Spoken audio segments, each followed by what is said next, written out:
However great the office, however fine the robes, the pain of loss has no respect for position. And yet, despite that pain, there must be respect. Respect for those who carried such office before.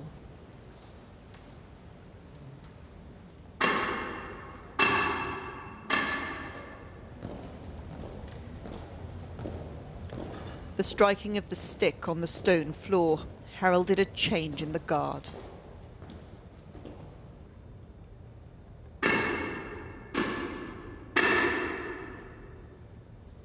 And so, as king, Charles III led the honours to the Queen.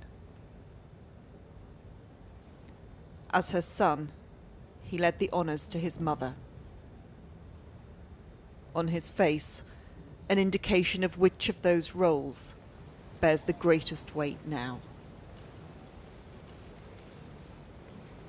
In the uniform of the Royal Navy, he stood at the head of the coffin. At the foot, allowed only for this sole vigil, the Duke of York, in the uniform of a Vice-Admiral of the Royal Navy. Princess Anne, the Princess Royal, spent the last hours of her mother's life with her. She is the first woman to be part of the vigil of the princes. What a proud yet heartbreaking place in history she now holds. The Duke of Wessex, the youngest of the royal siblings, stood guard to the left of his mother. From above, his wife, the Countess of Wessex, the Queen Consort, and other family members watched on. There is great theatre to royal death, but for all the colour and the pageantry, this is, at heart, a family gathered in grief.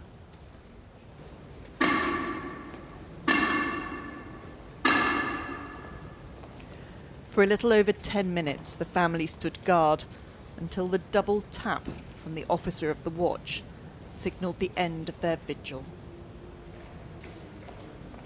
For those who had queued night and day, this was a moment of history they could not have imagined being part of. In silence, they watched on in respect and contemplation. For these moments, they were in the presence of two majesties. The royal family were there, and it was really amazing to see how, and sympathized with them. You feel for them. You reflect on what had happened to you as well, and then you can put yourself in their position to see how they're feeling. And I could hardly look up and look at them because I wanted to control my tears. The feeling was undescribable.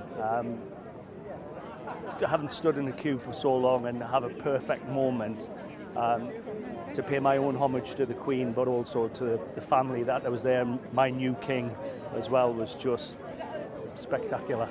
A day that ended with ceremony in London began with ceremony in Wales. For 53 years, Charles was Prince of this nation, noted in history as the longest-serving Prince of Wales. Today, he returned as king. The Army, Navy and Royal Air Force marking the arrival of King Charles III to Welsh land.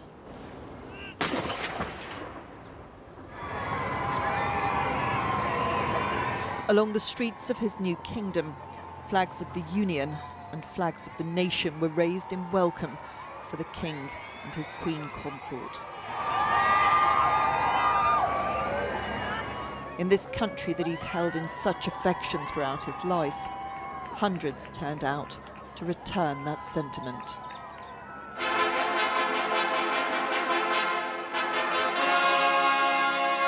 But whilst there was celebration of the king, this was a moment to mark the passing of a queen. The Queen's wedding ring was made of Welsh gold, and she said it was a reminder of Wales wherever she went. Today, Wales remembered her in prayer and affection.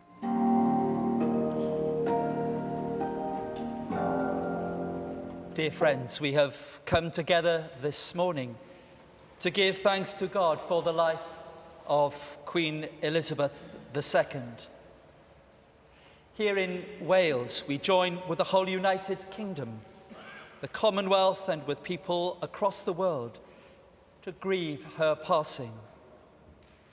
We remember her service and dedication. This was truly a life of grace and wisdom.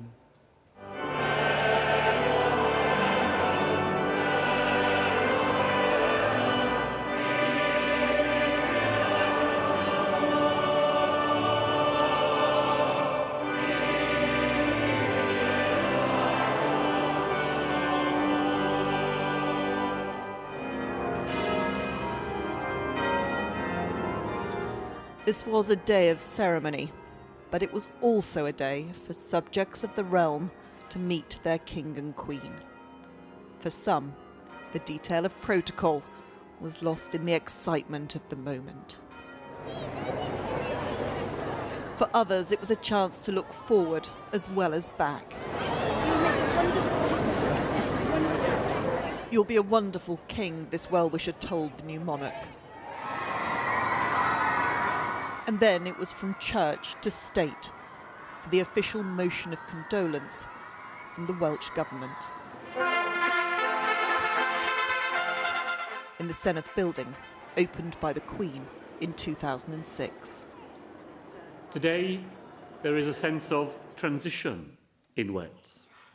This morning we came together in a service of reflection at Llandaff Cathedral to look back over a reign unrivalled in its length and its reach.